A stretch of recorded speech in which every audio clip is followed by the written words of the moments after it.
Hello students, अपना chapter number 15 polymer start हो गया था। कल की क्लास में हमने क्लासिफिकेशन ऑफ पॉलीमर्स बहुलकों का वर्गीकरण प्रारंभ कर दिया था। तो कल हमने स्रोत के आधार पर पढ़ा था, जिसमें तीन टाइप पढ़े थे, प्राकृतिक बहुलक, अर्ध संश्लेषित और एक पढ़ा था संश्लेषित बहुलक। इसके बाद में संरचना के आधार पर तीन पढ़े थे अपने, रैखिक बहुलक, शाखित बहुलक और तिर्यक बंधित बहुलक। उसके बाद में तीसरी कैटेगरी में हमने अध्ययन किया था संगठन के आधार पर दो प्रकार के समबहुलक और विषम बहुलक। और चौथी कैटेगरी हमने पढ़ी थी आणविक बल के आधार पर प्रत्यास्थ बहुलक और रेशेदार बहुलक। अब उसी में हम आगे जो वर्गीकरण के तो दो टाइप और बच गए हैं। जो अपना पांचवा टाइप रहेगा ताप के आधार पर, छठा रहेगा संकलन या बहुलकन या संश्लेषण के आधार पर। तो आज अपना स्टार्ट करते हैं ताप के आधार पर। देखिए, ताप के आधार पर जो बहुलक होते हैं ये दो प्रकार के होते हैं।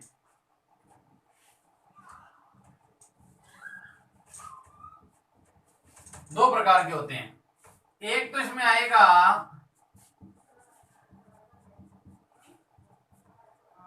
थर्मोप्लास्टिक, एक बहुलक इसमें आएगा थर्मोप्लास्टिक, और एक इसमें आएगा थर्मोसेटिंग बहुलक। एक थर्मोप्लास्टिक आएगा, एक आएगा थर्मोसेटिंग बहुलक। देखिए, थर्मोप्लास्टिक जो होते हैं ये कौन से होते हैं? तो पहले थर्मोप्लास्टिक की बात कर लेते हैं।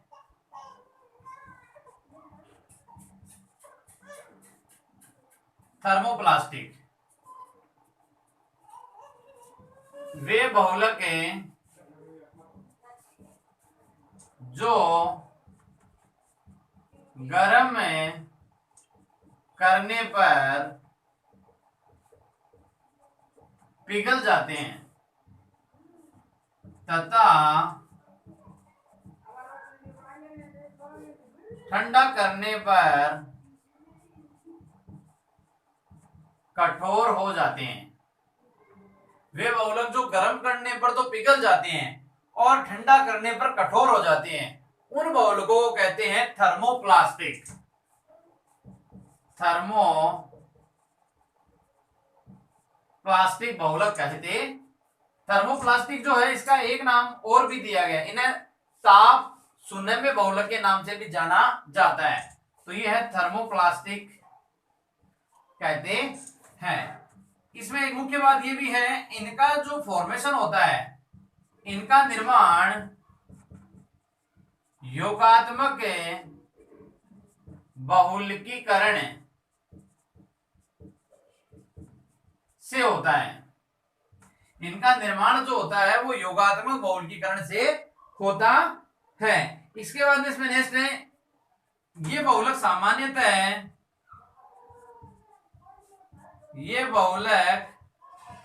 सामान्यतः कार्बनिक विलायकों में विलय होते हैं। कार्बनिक विलायक का मतलब ऑर्गेनिक कंपाउंड, यानी कार्बन और हाइड्रोजन से मिलकर बने यौगिक कहलाते हैं कार्बनिक यौगिक कहलाते हैं। उनमें ये क्या होते हैं? विलय होते हैं। जैसे इसमें एग्जांपल आएगा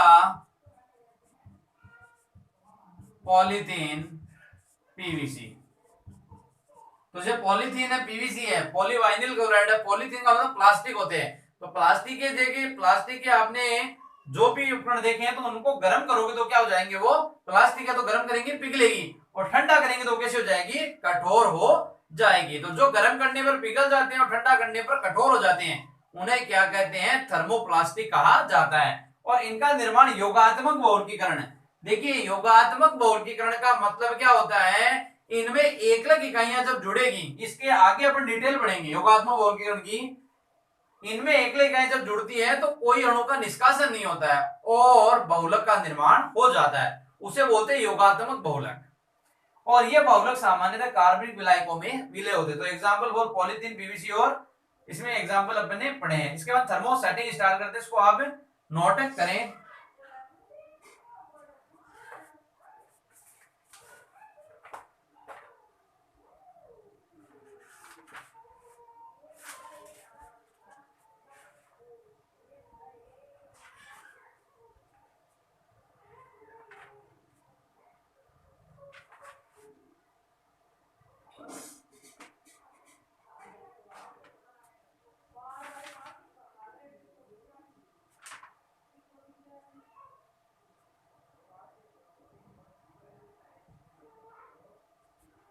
देखिए एक इसमें थर्मोप्लास्टिक जो है, इसके एक दो नाम और है, वो भी मैं आपको बताता हूँ, ये भी आप नोट कर लेना। थर्मोसेटिंग स्टार्ट करें। थर्मोप्लास्टिक जो है इसका एक नाम ये भी है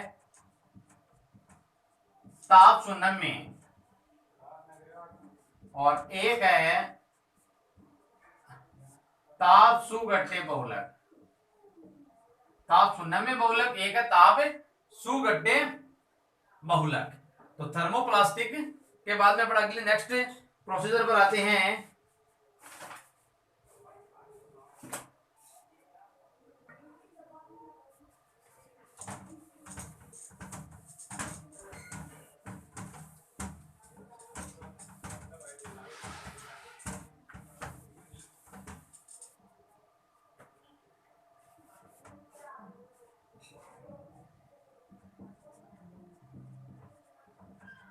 थर्मोसेटिंग।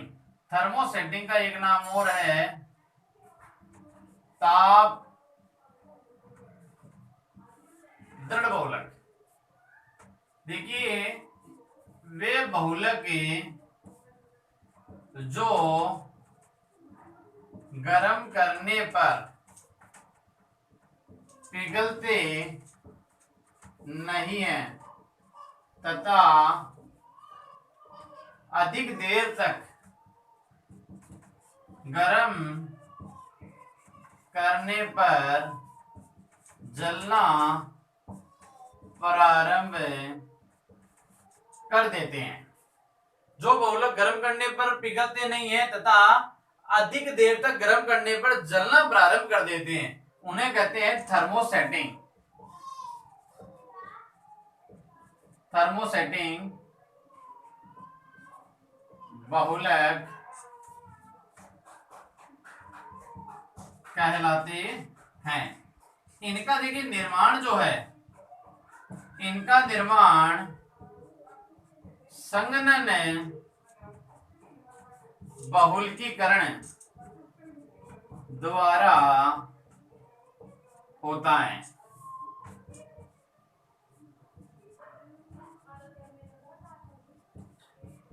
यह सामान्यतः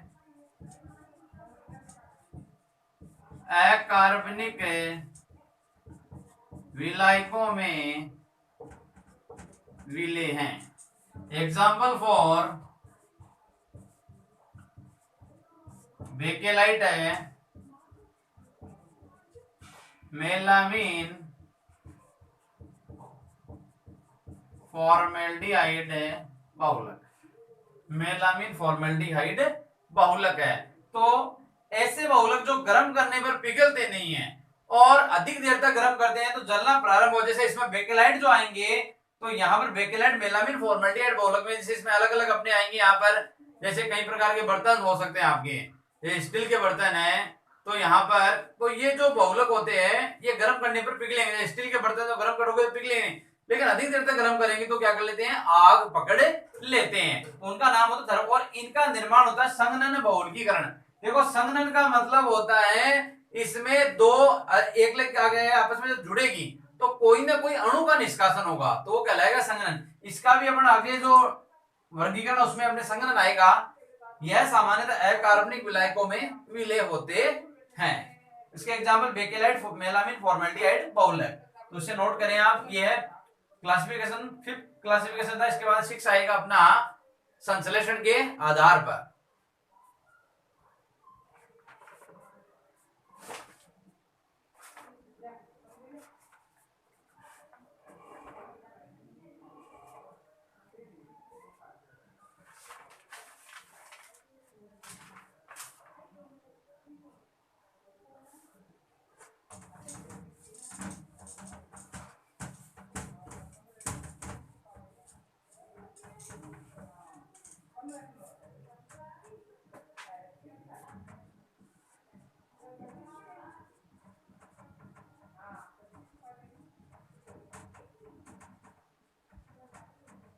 संश्लेषण के आधार पर देखो, संश्लेषण के आधार पर भी दो प्रकार के होते हैं। तो दो प्रकार के हैं, तो कौन कौन से हैं ध्यान दीजिए आप। एक तो उसमें आएगा योगात्मक बहुलक। देखो योगात्मक बहुलक कौन सा होता है, ध्यान दे, जब एकलक इकाइयां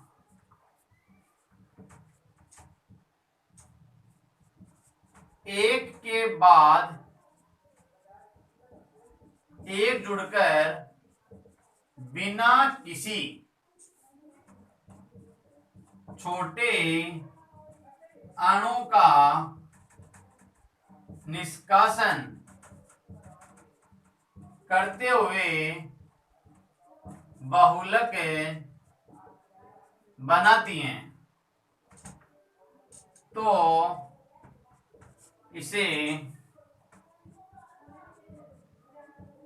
योगात्मक बहुलक कहते हैं। एग्जाम्पल फॉर पॉलीथीन पीवीसी, एक पॉलीथीन आ जाएगा, एक आ जाएगा पीवीसी पॉलीवाइन। तो एकलक इकाइयां, जैसे पॉलीथीन है, देखो पॉलीथीन है, इसका एकलक होता है एथीन। पॉलीवाइनिल क्लोराइड, इसके एकलक का नाम होता है पॉलीवाइड, हटा देंगे तो बचेगा वाइनिल क्लोराइड। वाइनिल क्लोराइड है। तो इसमें एकलक इकाइयां एक के बाद एक जुड़कर बिना किसी छोटे अणु का निष्कासन करते हुए यदि बहुलक बनाएगी तो वो कौन सा कहलाएगा? योगात्मक बहुलक। जैसे ध्यान दीजिए यहां पर, इसी की हम बात करें तो देखो जैसे पॉलीथीन है, तो पॉलीथीन का एकलक एथीन होता है। एथीन का फॉर्मूला होता है CH2 होता है ethene, CH2 double bond CH2। अब एकलक इकाइयां, तो एकलक अपने को क्या करनी पड़ेगी? बहुत सारी लेनी पड़ेगी। बहुलक बनाएंगे तो एकलक है वो बहुत सारे लेंगे, तो जब ये आपस में लेंगे तो इसका क्या करवाएंगे? बहुलकीकरण। तो ये क्या बनाएगा? बहुलक। तो बहुलक में देखो ये सिंबल आता है, ये निशान, ये ब्रैकेट, और इसको इधर डबल बॉन्ड का क्या कर दोगे? सिंगल, और इधर क्या लगा देंगे? एन। तो ये बन जाएगा पॉलीथीन। तो देखो ये केमिकल जो रिएक्शन मैंने यहां पर लिखी है, CH2 डबल बॉन्ड CH2 बहुलकीकरण करवाया, तो यहां पर देखो बहुलक में इधर भी बंद काटते और इधर भी, तो इधर बंद काटोगे ये बंद में काउंट होगा, तो कार्बन कितने बंद बनाता है? 4।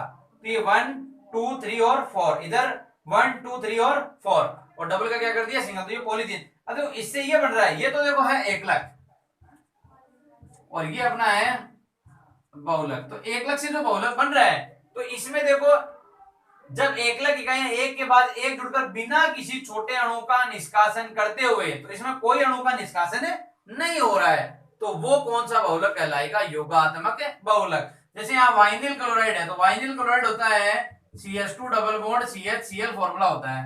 अब यहाँ पर देखो इसमें एकलक इसके बहुत सारे लोग, या तो बहुत सारे लोग, तो यहाँ पर देखो ये बंद काटेंगे तो ये डबल का सिंगल, ये CH2 CHCl, और यहाँ पर ये N हो जाएगा, राइट है।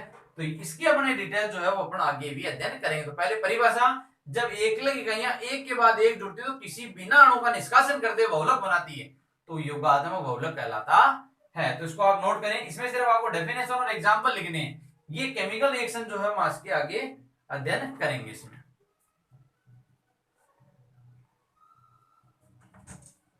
ये आगे पढ़ेंगे, इसमें सिर्फ आपको एक बार ये डेफिनेशन पढ़नी है, ठीक है।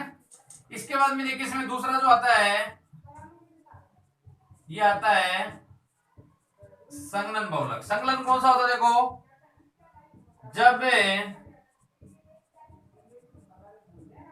एकलक इकाइयां एक के बाद एक जुड़कर किसी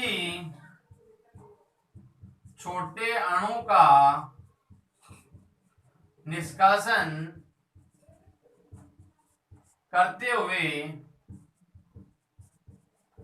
बहुलक बनाती हैं, तो इसे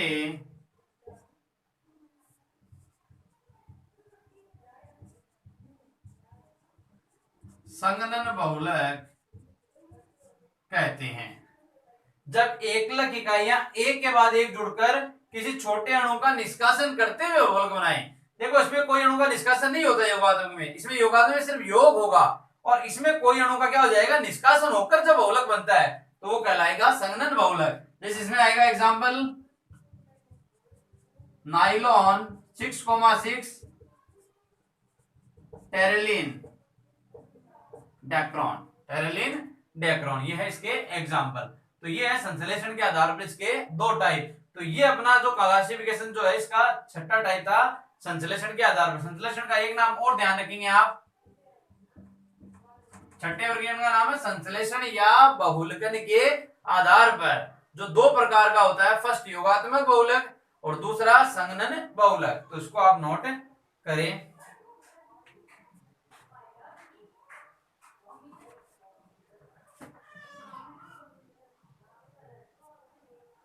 तो ये अपना क्लासिफिकेशन इसका हो गया है कंप्लीट। तो एक बार इसकी अपन बात कर लेते हैं एक साथ में, मैं आपको बता देता हूं किस प्रकार आपको ये पूरा कंप्लीट जो टॉपिक का ध्यान रखना है, क्योंकि यहाँ से एग्जांपल्स का क्वेश्चन थोड़ा सा ध्यान रखना आता है जरूर। तो एग्जांपल पूछते हैं इसमें, योगात्मक का कौन सा होगा, संघनन का कौन सा होगा। तो ये नोट कर लोगे।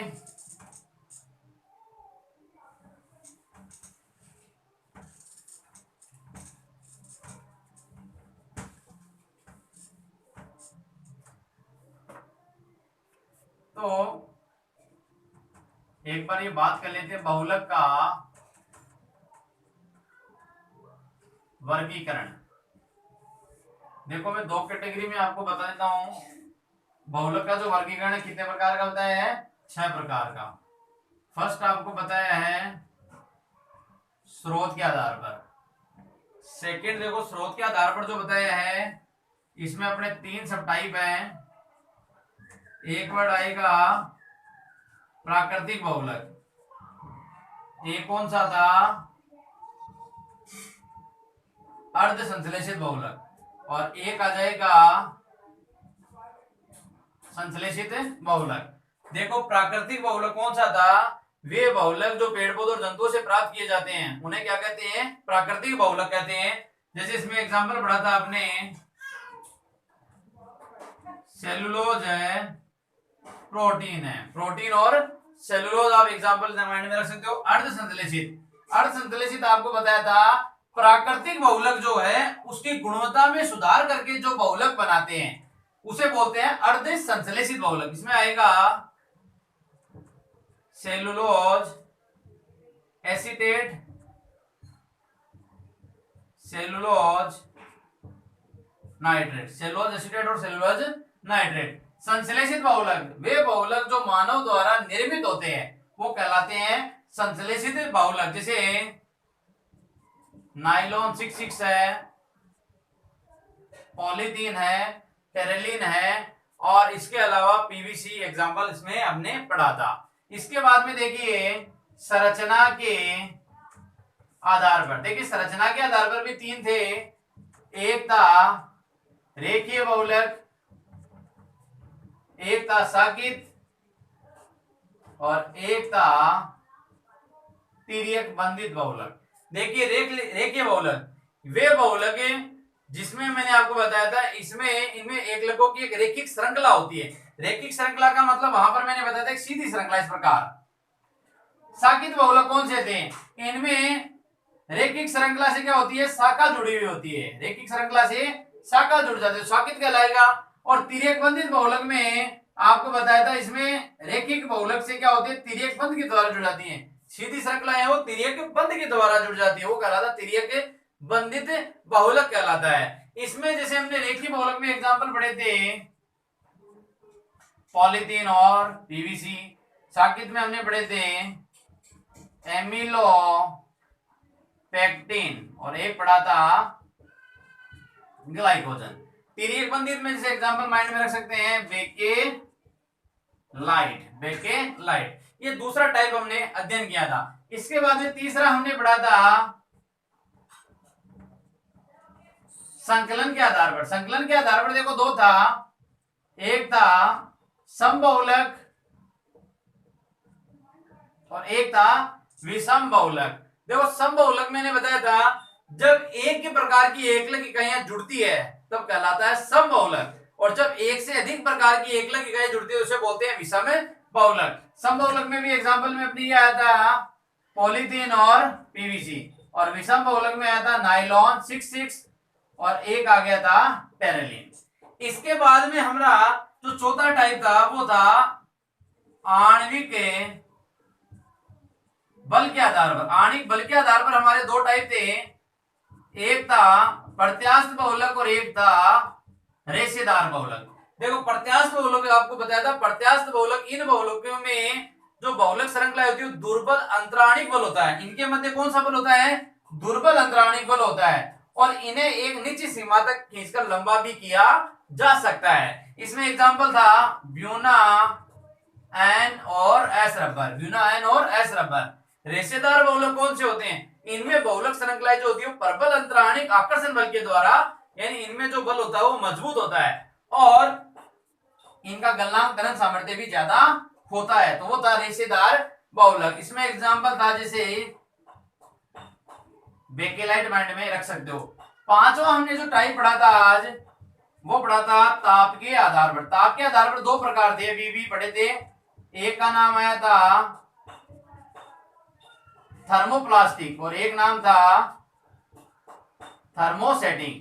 थर्मोप्लास्टिक कौन से होते हैं, वे बहुलक जो गर्म करने पर पिघल जाते हैं और ठंडा करने पर कठोर हो जाते हैं, उन्हें नाम दिया था थर्मोप्लास्टिक। और थर्मोसेटिंग किसे कहते हैं, वे बहुलक जो गर्म करने पर पिघलते नहीं है और अधिक देर तक गर्म करने पर जलना प्रारंभ कर देते हैं, उन्हें बोलते हैं थर्मोसेटिंग। थर्मोप्लास्टिक का हमने एग्जांपल लिखा था पॉलीथीन और पीवीसी, और थर्मोसेटिंग में हमने एग्जांपल जैसे माइंड में रख सकते हो बेकेलाइट रख सकते हो आप। अच्छा, इनका थर्मोप्लास्टिक का जो निर्माण होता है, इनका निर्माण माइंड में होना चाहिए किससे हुआ था, योगात्मक बहुलकीकरण से होगा, और थर्मोसेटिंग का होगा संघनन बहुलकीकरण से। और छठा टाइप अपना आता है संश्लेषण के आधार पर। देखिए संश्लेषण के आधार पर दो टाइप हैं, एक तो इसमें आएगा योगात्मक और एक इसमें आएगा संघनन। देखिए योगात्मक कौन सा होता है, योगात्मक बहुलक वह होता है जिसमें एकलक इकाइयां एक के बाद एक जुड़कर बिना किसी अणु का निष्कासन कर बहुलक बनाती है, तो उसे कहते हैं योगात्मक बहुलक। और संघनन, इसमें एकल इकाई जब आपस में जुड़ती है तो छोटे अणु का निष्कासन कर बहुलक का निर्माण करती है, तो उसे नाम दिया था संघनन। जैसे योगात्मक का हमने एग्जांपल पॉलीथीन पीवीसी, और संघनन में नायलॉन 6 आ जाएगा, टेरेलिन आ जाएगा।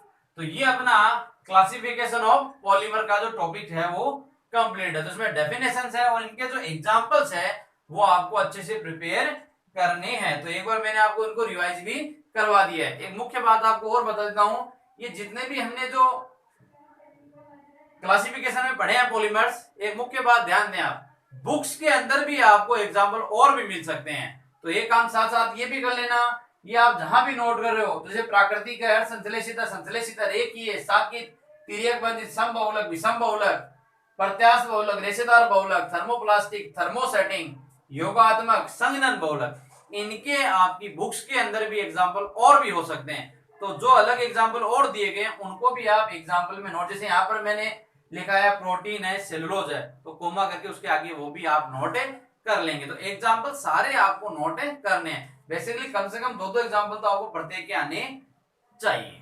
समझ के बाद आप तो बुक्स में से भी एग्जांपल आप आज क्या करेंगे, जैसे आप लिखते चल रहे हो साथ साथ में, तो उनको भी साथ साथ आप वहां से बुक से भी नोट करोगे आप। एक मुख्य बात है, कई कैंडिडेट्स अभी भी क्या क्लासेस नहीं ले रहे हैं, तो आप उनको भी थोड़ा सा, जो भी आपके संपर्क में है उनको भी आप कांटेक्ट में है तो उनको भी आप जरूर कहें कि जो क्लासें हैं वो आपकी रेगुलर चल रही है और क्लास को आप लें। और कई कैंडिडेट हैं जो पीछे की वीडियो नहीं, उन वीडियो को बार बार देखें, आप उनको लाइक है, शेयर है, सब्सक्राइब भी आप जरूर करें आप। और मैंने देखो जितनी करोगे उतना ही आपको फल मिलेगा।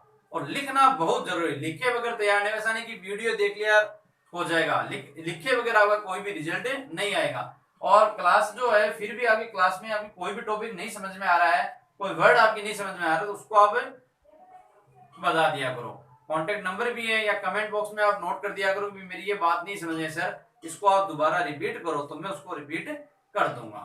कोई भी प्रकार की आपकी जो शिकायत है उनका निवारण यहाँ जरूर किया जाएगा आपकी ऑनलाइन क्लासेज में। तो आज अपना टॉपिक जो है क्लासिफिकेशन ऑफ पॉलीमर जो ये अपना हो गया है कंप्लीट। कल की क्लास में हम नेक्स्ट टॉपिक पढ़ेंगे। ठीक है, थैंक यू।